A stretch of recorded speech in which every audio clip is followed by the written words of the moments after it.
नमस्कार बच्चों। आज हम लोग एक ऐसे विद्यालय के बारे में जानकारी प्राप्त करेंगे जो हमारे ग्रामीण परिवेश में बच्चे जो होते हैं उनका सपना होता है। और सपना क्यों न हो, क्योंकि उस विद्यालय में व्यवस्थित शिक्षा और अदर एक्टिविटी और निःशुल्क होता है।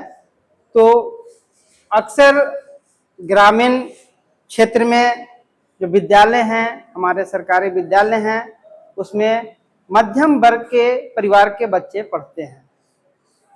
तो आज हम लोग चर्चा करेंगे नवोदय विद्यालय के बारे में, नवोदय विद्यालय के परिचय के बारे में। नवोदय विद्यालय है क्या, उसमें क्या क्या सुविधा मिलती है, उसमें बच्चों को कैसे प्रवेश मिलता है और क्या क्या वहां पे तैयारी, क्या क्या भविष्य गढ़ा जाता है, इसके बारे में सारा जानकारी हम लोग प्राप्त करेंगे। तो सबसे पहले हम लोग देखते हैं कि जवाहर नवोदय विद्यालय है क्या।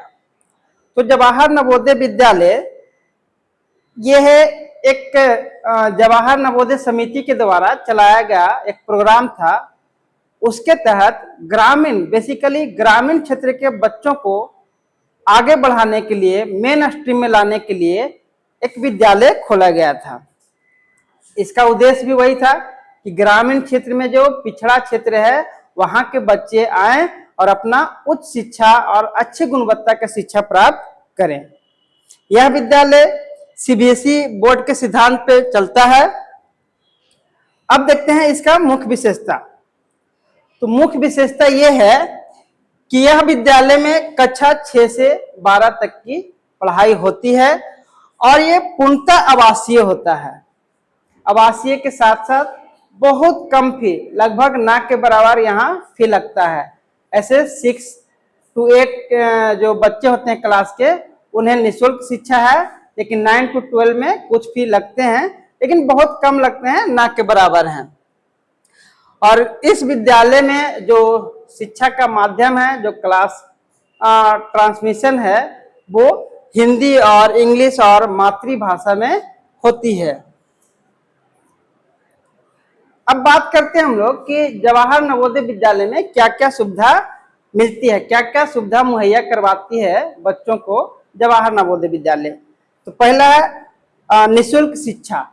जो शिक्षा है उसमें कोई फी नहीं लगता है, लेकिन बात होगी कि गवर्नमेंट हमारा विद्यालय है उसमें भी तो निःशुल्क है। लेकिन हमारा गवर्नमेंट विद्यालय और उस विद्यालय का जो व्यवस्था है उसमें अंतर होता है। निःशुल्क हॉस्टल, हमारे बिहार सरकार के पास जो विद्यालय हैं उसमें हॉस्टल नहीं है, जनरली हॉस्टल नहीं है। बाकी और भी विद्यालय हैं, जैसे इंदिरा गांधी हो गया और अंबेडकर विद्यालय है। कुछ कुछ विद्यालय में आवासीय है, लेकिन और सभी में नहीं है। भोजन, जब हॉस्टल है तो भोजन निःशुल्क मिलेगा, यूनिफॉर्म मिलता है, पुस्तकें मिलते हैं, स्टेशनरी मिलता है, खेलकूद का सामान, कंप्यूटर लैब। कहने का मतलब ये है कि जो शैक्षणिक के लिए सारे सामग्री जो चाहिए, भोजन से लेके, कपड़ा से लेके और स्टेशनरी सामान तक के सारे चीजें निःशुल्क हैं। अब बात रही कि इस विद्यालय में प्रवेश कैसे प्राप्त करें। तो इस विद्यालय में प्रवेश के लिए 3 अलग अलग पड़ाव हैं। पहला प्रवेश होता है कक्षा 6 में, दूसरा होता है कक्षा 9 में और 11th में। बेसिकली कक्षा 6 में एडमिशन होता है। अगर जो उससे बच्चों का पद रिक्त रह जाता है, सीट रिक्त रह जाता है, तब 9th और 11th में एडमिशन होता है। ऐसे 6 क्लास में तो रिक्त नहीं होता है, लेकिन कभी कभी क्या होता है कि बच्चे विद्यालय छोड़ दिए किसी कारणवश, या बच्चा कहीं और चला गया, तो रिक्त होने के कारण 9th और 11th में एडमिशन होता है। अब हम लोग एक एक करके देखेंगे कि कक्षा 6 में कैसे एडमिशन होता है, प्रक्रिया क्या है, उसका सिलेबस क्या है, इसके बारे में जानेंगे। तो कक्षा 6 में जो प्रवेश लेने का प्रक्रिया है वो है कि बच्चा 5 क्लास में पढ़ता हो, करेंटली 5 क्लास में पढ़ता हो, और वो आवेदन करेगा। आवेदन कैसे है? ऑनलाइन है। ऑनलाइन आप कहीं से भी आवेदन कर सकते हैं। तो एक और जानकारी दे देते हैं कि ऑनलाइन जो आवेदन होता है उसका भी एक वीडियो बनाया जाएगा, और यूट्यूब चैनल जो गया गाइडेंस प्रोग्राम है उसके यूट्यूब चैनल पर डाला जाएगा, ताकि जिस विद्यालय में बच्चे पढ़ रहे हैं वहीं की विद्यालय अगर जो ऑनलाइन कर दे या अभिभावक ऑनलाइन कर दे तो बच्चों को भी सहूलियत होगा कि कहीं भाग दौड़ करना न पड़े। तो इसके लिए ऑनलाइन कैसे होता है इसका अलग से वीडियो हम बनाएंगे। ऑनलाइन आवेदन होता है, आवेदन के बाद इन्हें प्रवेश परीक्षा दिया जाता है जो नवोदय विद्यालय कंडक्ट करवाती है।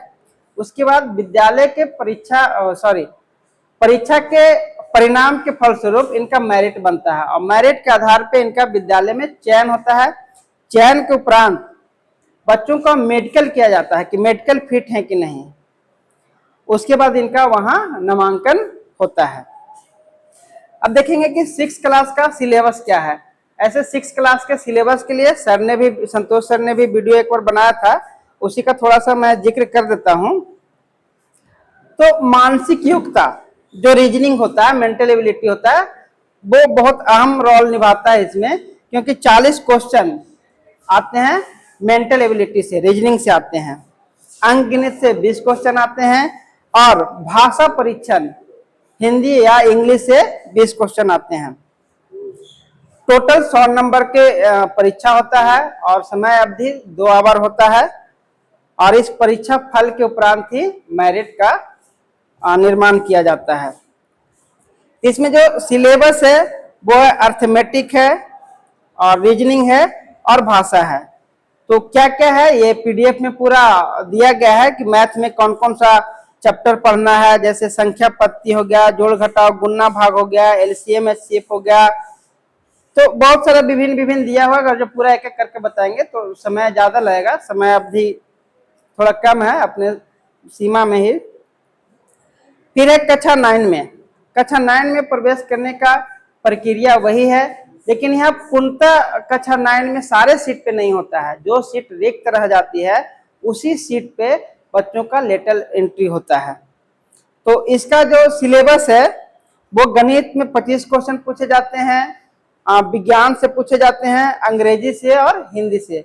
मूलतः कहना यह है कि 8 क्लास का जो एनसीईआरटी का सिलेबस है वही सिलेबस रहता है और 9th क्लास में बच्चों को एडमिशन लेने के लिए 8 क्लास में पढ़ना होना चाहिए।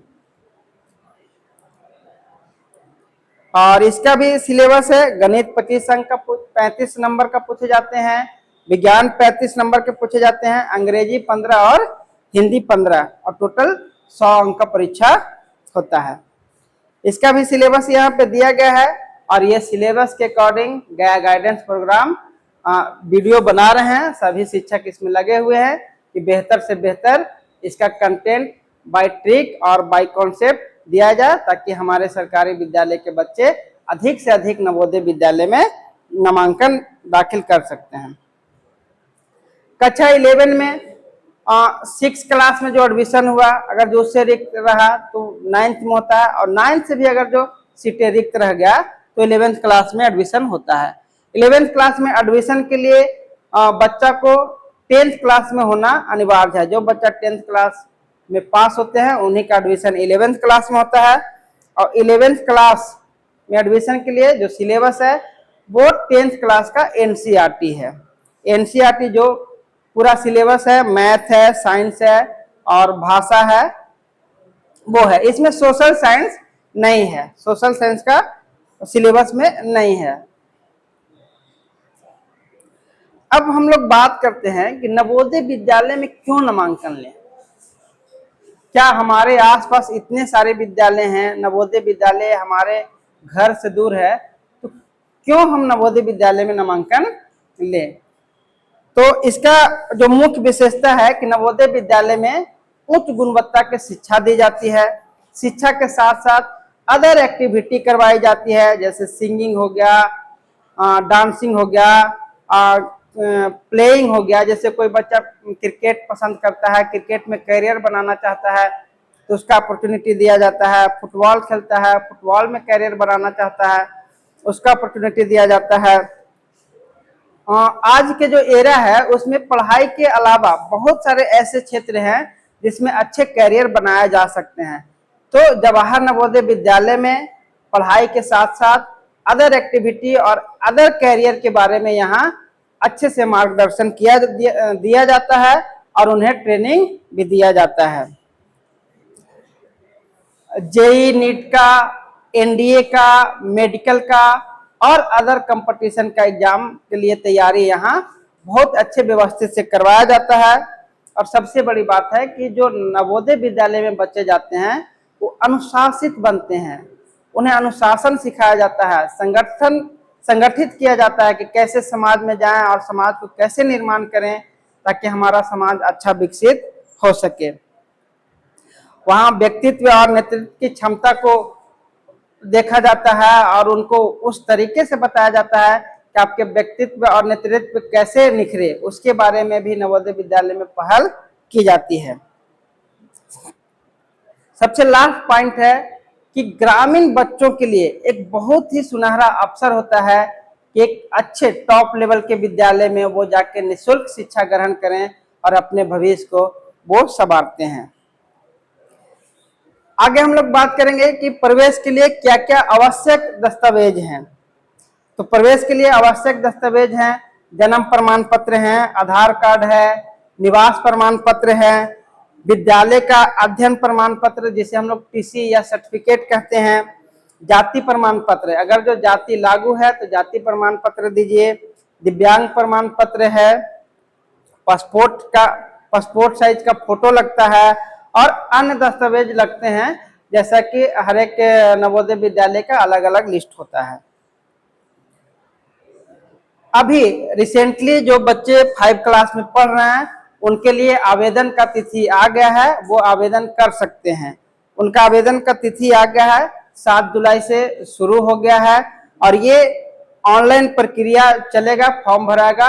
ये फॉर्म भरने का अंतिम तिथि है 31 जुलाई और प्रवेश परीक्षा का डेट है 28 नवंबर। तो ये चीजें सभी जो सरकारी विद्यालय हैं 1 to 5 तक के हैं वो प्रधानाध्यापक से भी आग्रह करेंगे कि डेट के अंदर जो तिथि है उसके अंदर बच्चों को ऑनलाइन फॉर्म भराया जाए और जो गया गाइडेंस के द्वारा जो प्रोग्राम चलाया जा रहा है उसको वीडियो दिखाया जाए और अधिक से अधिक बच्चों को इसमें शामिल करें और सफलता प्राप्त करवाएं ताकि हमारा गया जिला के बच्चे अधिक से अधिक नवोदय विद्यालय में जा सकते हैं। नवोदय विद्यालय के परिचय में इतना ही था। एक थोड़ा सा मोटिवेशनल के साथ हम इसको अंत करते हैं। सपनों को उड़ान देना, यही जीजीपी 3 का संकल्प है। बच्चों के सपनों को उड़ान देना जीजीपी 3 का संकल्प है कि हमारे जो सरकारी विद्यालय में बच्चे पढ़ रहे हैं उनका सपना कैसे साकार हो। अगर जो कहीं कठिनाई आ रही है, कहीं दिक्कत आ रहा है शैक्षणिक गतिविधि में, तो उसको हम लोग कैसे दूर करें और बच्चे का भविष्य कैसे गढ़ें। एक 4 लाइन का कविता है, मंजिल उन्हीं को मिलती है जो हर दिन एक नया प्रयास करते हैं। मंजिल उन्हीं को मिलती है जो हर दिन नया एक प्रयास करते हैं। मेहनत की हर बूंद से सफलता की नई कहानी लिखी जाती है। तो इसी के साथ आज का सेशन यहीं पे समाप्त करते हैं। धन्यवाद।